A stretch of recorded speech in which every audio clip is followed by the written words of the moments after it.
Friends, ಎಲ್ಲರೂ ಹೇಗಿದ್ದೀರಾ? ನಾನು ಕೂಡ ತುಂಬ ಚೆನ್ನಾಗಿದ್ದೀನಿ. ನೀವೆಲ್ಲರೂ ತುಂಬ ಚೆನ್ನಾಗಿದ್ದೀರಾ ಅಂತ ಇವತ್ತಿನ ವಿಡಿಯೋ ಸ್ಟಾರ್ಟ್ ಮಾಡೋಣ. ಅದಕ್ಕಿಂತ ಮುಂಚೆ ಯಾರು ವಿಡಿಯೋ ನೋಡ್ತಾ ಇದ್ರು ಪ್ಲೀಸ್ ಒಂದು ಲೈಕ್ ಮಾಡ್ಕೊಳ್ಳಿ ಅಂತ ಹೇಳ್ತಾ ಬನ್ನಿ ಇವತ್ತಿನ ವಿಡಿಯೋ ಒಳಗಡೆ ಹೋಗೋಣ. ಇವತ್ತಿನ ದಿನ ಬಂದು ಹಬ್ಬದ ಹಿಂದಿನ ದಿನ ಅಂದರೆ ಗುರುವಾರದ ವ್ಲಾಗ್ ಆಗಿದೆ. ಇವತ್ತು ಬೆಳಗ್ಗೆನೆ ಗುರುವಾರ ಅಂದರೆ ನಮ್ಮ ಮನೇಲಿ ವಾರದ ದಿನವೇ. ಇನ್ನು ಬುಧವಾರ ಪೂಜೆ ಮಾಡಿರೋದ್ರಿಂದ ಗುರುವಾರ ಸ್ವಲ್ಪ ಎಲ್ಲ ಕ್ಲೀನ್ ಮಾಡ್ಕೊಳ್ತಾ ಇದ್ದೀನಿ. ಹಬ್ಬ ಆದಮೇಲೂ ಕ್ಲೀನ್ ಮಾಡ್ಕೊಳ್ಬೇಕು, ಹಬ್ಬಕ್ಕೆ ಮುಂಚೆನೂ ಕ್ಲೀನ್ ಮಾಡ್ಕೊಳ್ಬೇಕು. ಸಿಂಪಲ್ಲಾಗಿ ಹೊಸ್ಲಿಗೆ ಅರಿಶಿನ ಕುಂಕುಮ ಯಾವ ಥರ ಇಡೋದು ಅಂತ ನೋಡ್ಕೊಂಬನ್ನಿ. ನನಗಂತೂ ಈ ಥರ ರಂಗೋಲಿಗಳು ಹಾಕೋದಕ್ಕೆ ಅಂದರೆ ತುಂಬ ಇಷ್ಟ. ಹೊಸ್ಲು ಮೇಲೆ ತುಂಬ ಚೆನ್ನಾಗಿ ಕಾಣುತ್ತೆ.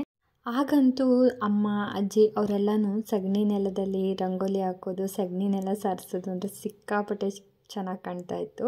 ಹಾಗೆಯೇ ಆವಾಗಂತೂ ನಾವೂ ಅಷ್ಟೇ ಇದೇ ಥರನೇ ಹೋಗಿ ಮಧ್ಯ ನಾವು ಸಾರಿಸ್ತೀವಿ ಅನ್ನೋದು, ಅವ್ರು ಬೈಯೋದು ಅದೆಲ್ಲ ಮಾಡುವಾಗ ಎಷ್ಟು ಚೆನ್ನಾಗಿತ್ತು ಆಗಿನ ಲೈಫು. ಮತ್ತೆ ಬರೋದೇ ಇಲ್ಲಪ್ಪ ಅನ್ನಿಸ್ಬಿಡುತ್ತೆ, ಅಷ್ಟು ಚೆನ್ನಾಗಿತ್ತು. ಬಟ್ ಇವಾಗಂತೂ ಟೈಲ್ಸು, ಗ್ರಾನೈಟು ಇದ್ರ ಮೇಲೆ ರಂಗೋಲಿ ಅನ್ನೋದು ಒಂದು ಸ್ವಲ್ಪ ಬೇಜಾರು. ಮತ್ತು ಇನ್ನೊಂದೇನಪ್ಪ ಅಂದರೆ ಇತ್ತೀಚಿನ ದಿನಗಳಲ್ಲಿ ಸ್ವಲ್ಪ ಟ್ರೆಡಿಷ್ನಲ್ ಜಾಸ್ತಿ ಆಗ್ತಾಯಿದೆ. ನಾನು ತುಂಬ ಅಬ್ಸರ್ವ್ ಮಾಡ್ದಂಗೆ ತುಂಬ ಜನ ರಂಗೋಲಿ ಹಾಕೋದು, ಬೆಳಗ್ಗೆ ಬೇಗ ಎದ್ದೇಳೋದು. ಆವಾಗ ಯಾವ ಥರ ಹಿಂದಿನ ಕಾಲದಲ್ಲಿ ಪೂಜೆ ಪುನಸ್ಕಾರ ಎಲ್ಲ ಇತ್ತು, ಆಲ್ಮೋಸ್ಟ್ ಒಂದು 50% ಜನನ ಅದೇ ಥರನೇ ಬಂದಿದ್ದಾರೆ.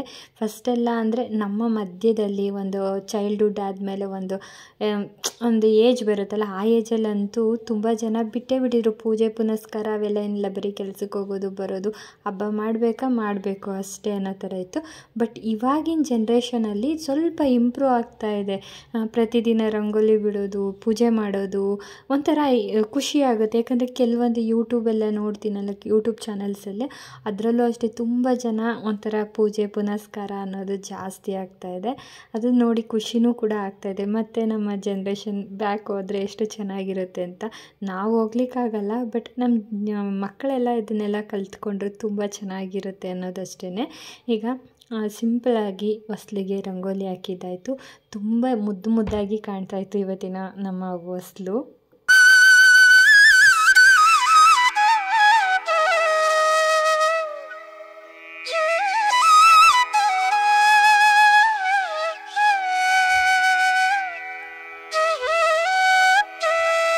ಇದೆಲ್ಲ ಮುಗಿಸ್ಕೊಂಡು ನಾನು ಕೂಡ ಫ್ರೆಶ್ ಅಪ್ ಎಲ್ಲ ಆಗಿದ ನಂತರ ದೇವ್ರ ಮನೆ ಕ್ಲೀನ್ ಮಾಡೋಣ ಅಂತ ಬಂದೆ.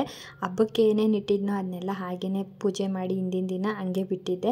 ಇವತ್ತು ಬೆಳಗ್ಗೆನೇ ಸ್ವಲ್ಪ ಬೇಗನೆ ಎಲ್ಲ ಕ್ಲೀನ್ ಮಾಡಿಕೊಂಡು ಪೂಜೆ ಕೂಡ ಮುಗಿಸ್ಕೊಂಬಿಡೋಣ ಅಂತ. ನನಗೇನೋ ಹಬ್ಬದಲ್ಲಿ ಈ ಥರ ಹಬ್ಬ ಮಾಡಿದ ದಿನ ಚೆನ್ನಾಗಿರುತ್ತೆ, ಬಟ್ ಅದರ ನೆಕ್ಸ್ಟ್ ಡೇಗಂತೂ ಈ ಥರ ಎಲ್ಲ ಹೂವು ಒಣಗೋಗಿದ್ರೆ ನೋಡೋದಕ್ಕೆ ದೇವ್ರ ಮನೆ ಬೇಜಾರಾಗುತ್ತೆ. ಫಸ್ಟ್ ನನಗೆ ದೇವ್ರ ಮನೆ ಕ್ಲೀನ್ ಮಾಡ್ಕೊಂಬಿಡೋಣ ಅಂತ ಮಾಡ್ಕೊಳ್ತಾ ಇದ್ದೀನಿ.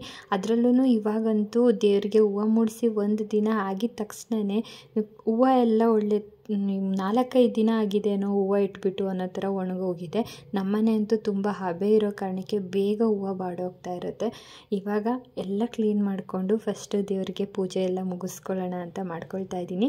ಹಿಂದಿನ ದಿನ ದೇವಸ್ಥಾನದಿಂದ ನಾನು ಅರಿಶಿನ ಕುಂಕುಮ ಎಲ್ಲ ಕೊಟ್ಟಿದ್ರಲ್ಲ, ಅದನ್ನೆಲ್ಲನೂ ನಾನು ಮಾಮೂಲಿ ದೇವ್ರ ಮನೆಯಲ್ಲಿರೋ ಅರಿಶಿನ ಕುಂಕುಮ ಬಟ್ಲಿಗೆ ಹಾಕಿಡ್ತಾ ಇದ್ದೀನಿ. ನಿಂಬೆಹಣ್ಣು ಮತ್ತು ತೆಂಗಿನಕಾಯಿ ಎಲ್ಲ ದೇವಸ್ಥಾನದಿಂದ ತಂದಿರೋದನ್ನು ಅದನ್ನು ಅಡುಗೆಗೆ ಯೂಸ್ ಮಾಡ್ತೀನಿ. ಹಾಗೆಯೇ ನಿಂಬೆಹಣ್ಣು ಕೂಡ ತೊಗೊಂಡು ಬಂದಿದ್ವಲ್ಲ, ಅದನ್ನು ಜ್ಯೂಸ್ ಮಾಡೋಣ ಅಂತ ಹಾಗೆ ಇಡ್ತೀನಿ. ಇನ್ನು ಚಿತ್ರಾನ್ನ ಎಲ್ಲ ಜಾಸ್ತಿ ಮಾಡ್ಲಿಕ್ಕೆ ಹೋಗಲ್ಲ, ಜ್ಯೂಸ್ ಆದರೆ ಬೇಗ ಕುಡ್ಕೊಳ್ತಾರೆ. ಈಗಂತೂ ಬೇಸಿಗೆಯಲ್ಲಂತೂ ಎಷ್ಟು ನೀರು ಜ್ಯೂಸು ಎಲ್ಲ ಕೊಟ್ಟರು ಮಕ್ಕಳಾಗಲಿ ಹಸ್ಬೆಂಡ್ ಆಗಲಿ ಕುಡಿತಾನೆ ಇರ್ತಾರೆ. ಅದಕ್ಕೆ ಜ್ಯೂಸ್ ಮಾಡಿಬಿಡೋಣ ಮಧ್ಯಾಹ್ನಕ್ಕೆ ಅಂದ್ಬಿಟ್ಟು ಹಾಗೆ ಇಟ್ಟಿದ್ದೆ. ಈಗ ದೇವ್ರಿಗೆಲ್ಲ ಹೂವು ಮುಡಿಸ್ತಾ ಇದ್ದೀನಿ. ತುಂಬ ಚೆನ್ನಾಗಿ ಕಾಣುತ್ತೆ ಹಬ್ಬದ ದಿನ. ಹಬ್ಬ ಆದಮೇಲೂ ಹಂಗೆ ಕಾಣಬೇಕು ಅಂದರೆ ತಕ್ಷಣ ಕ್ಲೀನ್ ಮಾಡ್ಕೊಂಡ್ರೇ ಚೆಂದ. ನಾನಂದು ಡೈಲಿ ಪ್ರತಿದಿನ ಹೂವು ಮುಡಿಸೋದ್ರಿಂದ ನಮ್ಮ ಮನೇಲಿ ಹೂವು ಸ್ಟಾಕಲ್ಲೇ ಇರುತ್ತೆ. ಒಂದೊಂದು ಸಲ ಮಾರ್ಕೆಟ್ಗೆಲ್ಲ ಹೋಗಿ ತೊಗೊಂಡು ಬಂದುಬಿಡೋಣ ಅನಿಸುತ್ತೆ. 1 kg 2 kg ತಂದುಬಿಟ್ರೆ ತುಂಬ ಅಂದರೆ ಒಂದು 15-20 ದಿನನ ಯೂಸ್ ಮಾಡ್ಬೋದು. ಇನ್ನೊಂದೇನಪ್ಪ ಅಂದರೆ ತುಂಬ ಜನ ನನ್ನ ವಿಡಿಯೋಸ್ ನೋಡ್ತೀರಾ, ಬಟ್ ಸಬ್ಸ್ಕ್ರೈಬ್ ಮಾಡ್ಕೊಳ್ತಾ ಇಲ್ಲ. ಯಾಕೆ ಅಂತ ಗೊತ್ತಿಲ್ಲ. ಮರ್ತೋಗ್ತಿರೋ ಇಲ್ಲ ನಿಮಗೆ ಸಬ್ಸ್ಕ್ರೈಬ್ ಮಾಡ್ಕೊಳ್ಳೋಕ್ಕೆ ಗೊತ್ತಾಗ್ತಾ ಇಲ್ವೋ ಏನೋ ಗೊತ್ತಿಲ್ಲ. ನನ್ನ ಯೂಟ್ಯೂಬ್ ಚಾನಲ್ ಓಪನ್ ಆಗಿದ ತಕ್ಷಣ, ವಿಡಿಯೋ ಬಂದಿದ ತಕ್ಷಣ ಅದ್ರ ಪಕ್ಕ ರೆಡ್ ಕಲರ್ ಸಬ್ಸ್ಕ್ರೈಬ್ ಬಟನ್ ಇದೆ, ಅದನ್ನು ಒತ್ಬಿಟ್ಟು ಅದ್ರ ಪಕ್ಕ ಬೆಲ್ ಬಟನ್ ಬರುತ್ತೆ, ಅದನ್ನು ಒತ್ತಿದ್ರೆ ಆಯಿತು. ನಾನು ಪ್ರತಿದಿನ ಅಥವಾ ನಾನು ವಿಡಿಯೋ ಮಾಡಿ ಹಾಕೋಗೆಲ್ಲ ಫಸ್ಟ್ ನೋಟಿಫಿಕೇಷನ್ ನಿಮಗೆ ಬಂದು ತಲುಪುತ್ತೆ. ನೀವು ಆಗ ಈಸಿಯಾಗಿ ನಾನು ವಿಡಿಯೋಸ್ ನೋಡ್ಬೋದು.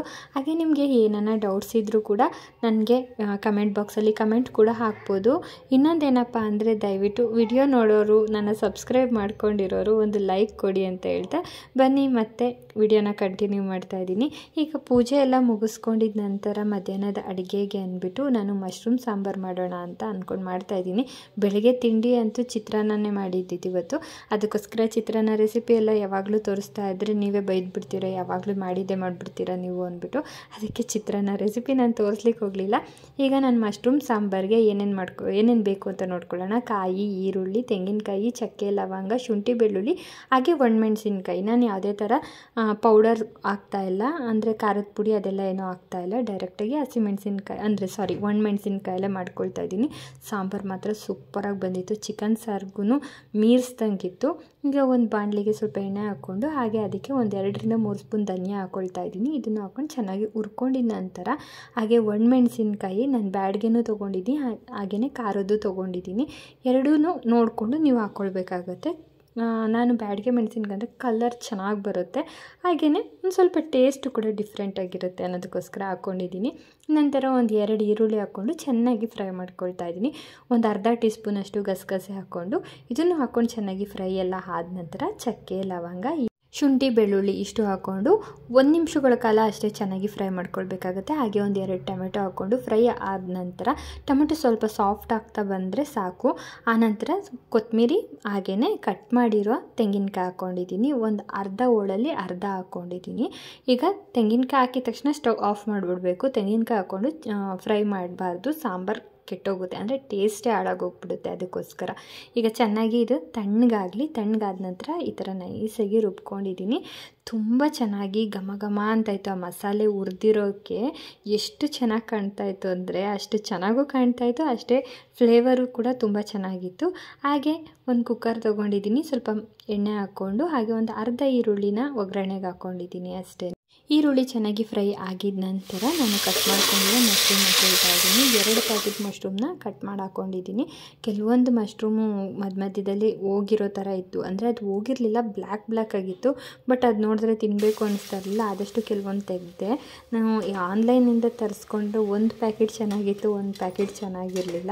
ಬಟ್ ಏನಂದರೆ ತರಿಸ್ಕೊಂಡಿದ್ದೀವಲ್ಲ, ಮತ್ತು ಚೆನ್ನಾಗಿದೆ, ಟೇಸ್ಟ್ ಎಲ್ಲ ಚೆನ್ನಾಗಿತ್ತು. ಬಟ್ ಕಪ್ಪಗಿರೋದಕ್ಕೆ ಸ್ವಲ್ಪ ನೋಡೋದಕ್ಕೆ ಒಂಥರ ಕಾಣಿಸ್ತಾ ಇತ್ತು ಅಷ್ಟೇ. ಈಗ ಚೆನ್ನಾಗಿ ಫ್ರೈ ಮಾಡ್ಕೊಂಡಿದ್ದ ನಂತರ ಮಶ್ರೂಮು ಸ್ವಲ್ಪ ಅರಿಶಿನ ಪುಡಿ ಹಾಕ್ಕೊಂಡು ಅದನ್ನು ಚೆನ್ನಾಗಿ ಫ್ರೈ ಆದ ನಂತರ ಈಗ ರುಬ್ಬಿರುವ ಮಸಾಲೆ ಹಾಕ್ಕೊಳ್ತಾ ಇದ್ದೀನಿ. ಈಗ ಇದಕ್ಕೆ ಗಟ್ಟಿ ಬೇಕಾ ತೆಳು ಬೇಕಾ ನಿಮ್ಮ ಇಷ್ಟ ಅನುಸಾರ ಅಷ್ಟೇ. ನಾನು ಮೀಡಿಯಮಾಗಿ ಮಾಡ್ಕೊಳ್ತಾ ಇದ್ದೀನಿ. ಗಟ್ಟಿ ಆದರೆ ಚಪಾತಿ, ರೋಟಿ, ಇಡ್ಲಿ ಎಲ್ಲದಕ್ಕೂ ಚೆನ್ನಾಗಿರುತ್ತೆ. ನಾನು ಅನ್ನಕ್ಕಲ್ವ, ಅದಕ್ಕೋಸ್ಕರ ನಾನು ಸ್ವಲ್ಪ ತೆಳುವೆ ಮಾಡ್ಕೊಳ್ತಾ ಇದ್ದೀನಿ. ಆ ಕಡೆ ತುಂಬ ತೆಳುವಲ್ಲ, ತುಂಬ ಗಟ್ಟಿನೂ ಅಲ್ಲ. ಈಗ ರುಚಿಗೆ ತಕ್ಕಷ್ಟು ಉಪ್ಪು ಹಾಕ್ಕೊಂಡು ಕ್ಲೀನಾಗಿ ಒಂದ್ಸಲ ಮಿಕ್ಸ್ ಮಾಡಿಬಿಟ್ಟು 2 ವಿಷಲ್ ಅಷ್ಟೇ, ಜಾಸ್ತಿ ಕೂಗಿಸ್ಕೊಳ್ಬಾರ್ದು. 2 ವಿಷಲ್ ಕೂಗಿಸ್ಕೊಂಡ್ರೆ ಆಯಿತು. ತುಂಬ ಚೆನ್ನಾಗಿ ಸಾಂಬಾರು ರೆಡಿಯಾಗಿ ಹೋಗ್ಬಿಟ್ಟಿತ್ತು, ಮತ್ತು ಬೇಗನೂ ಕೂಡ ಆಯಿತು. ಸಾಂಬಾರು ಮಾಡಿದ್ದೆ ಗೊತ್ತಾಗಲಿಲ್ಲ, ಅಷ್ಟು ಬೇಗ ಮುಗೀತು. ಹಾಗೆಯೇ ಸ್ವಲ್ಪ ಪಾತ್ರೆ ಎಲ್ಲ ಇತ್ತಲ್ಲ, ಅದನ್ನೆಲ್ಲ ಕ್ಲೀನ್ ಮಾಡ್ಕೊಳ್ತಾ ಇದ್ದೀನಿ. ನಮ್ಮ ಹೆಣ್ಮಕ್ಳಿಗಂತೂ ಈ ಅಡುಗೆ ಮನೆ ಕ್ಲೀನ್ ಮಾಡ್ಕೊಂಡ್ಬಿಟ್ರೇ ಒಂದು ಖುಷಿ ಆಗುತ್ತೆ.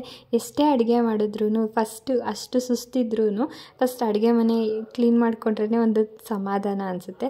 ನಾನಂತೂ ಈ ಶೆಲ್ಫ್ ಆಗಲಿ ಇನ್ನೊಂದಾಗಲಿ ತುಂಬ ಒರೆಸ್ತಾನೆ ಇರ್ತೀನಿ. ನನಗೊಂದ್ಸಲಿ ಅಡುಗೆ ಮಾಡಿ ಒಂದ್ಸಲಿ ಅಡುಗೆ ಮನೆಗೆ ಹೋಗಿ ಬಂದರೆ ಒಂದ್ಸಲಿನ ಈ ಥರ ಒರೆಸ್ಬಿಟ್ಟು ಬರ್ತೀನಿ. ಬೆಳಗ್ಗೆ ಅಂತೂ ಕ್ಲೀನಾಗಿ ಡೀಪಾಗಿ ಕ್ಲೀನ್ ಮಾಡ್ಕೊಳ್ತೀನಿ, ಬೆಳಗ್ಗೆ ಇಲ್ಲಾಂದರೆ ನೈಟು. ಬಟ್ ಇವಾಗ ಏನಪ್ಪ ಅಂದರೆ ಅವಾಗವಾಗ ಅಡುಗೆ ಮಾಡೋದು ಮತ್ತು ಧೂಳು ಜಾಸ್ತಿ ಇರೋದ್ರಿಂದ ಅವಾಗವಾಗ ಒರೆಸ್ಕೊಳ್ತೀನಿ. ಈಗ ನೈವೇದ್ಯಕ್ಕೆ ಅಂದ್ಬಿಟ್ಟು ತಂಬಿಟ್ಟೆಲ್ಲ ಇಟ್ಟಿದ್ನಲ್ಲ, ಅದನ್ನು ಒಂದು ಬಾಕ್ಸ್ಗೆ ತೆಗೆದಿಟ್ಕೊಳ್ತಾ ಇದ್ದೀನಿ. ಈ ಕಡೆ ಸಾಂಬಾರು ಕೂಡ 2 ವಿಷಲ್ ಆಗಿ ಕಂಪ್ಲೀಟಾಗಿ ತಣ್ಣಗಾಯಿತು. ಸಾಂಬಾರು ಓಪನ್ ಮಾಡಿದ ತಕ್ಷಣ ನನ್ನ ಮಕ್ಕಳು ಸ್ಕೂಲಿಂದ ಬಂದು ಏನು ಹೇಳ್ತಾಯಿದ್ರು ಅಂದರೆ ಚಿಕನ್ ಸಾರು ಮಾಡಿದೆಯಾ ಅಂತ ಕೇಳಿದ್ರು. ಅಷ್ಟು ಚೆನ್ನಾಗಿ ಸ್ಮೆಲ್ ಆಗಲಿ ಟೇಸ್ಟ್ ಆಗಲಿ ತುಂಬ ಚೆನ್ನಾಗಿ ಬಂದಿತ್ತು. ಸಾಂಬಾರೆಲ್ಲ ಅಡುಗೆ ಆಗೋಷ್ಟರಲ್ಲಿ ನನ್ನ ಹಸ್ಬೆಂಡ್ ಕೂಡ ಬಂದರು. ಅವ್ರಿಗೂ ಊಟ ಕೊಟ್ಟಿದ್ದಾಯಿತು. ಇವತ್ತು ತುಂಬ ಸಿಂಪಲ್ಲಾಗಿ ವಿಡಿಯೋ ಮಾಡಿದ್ದಾಯಿತು.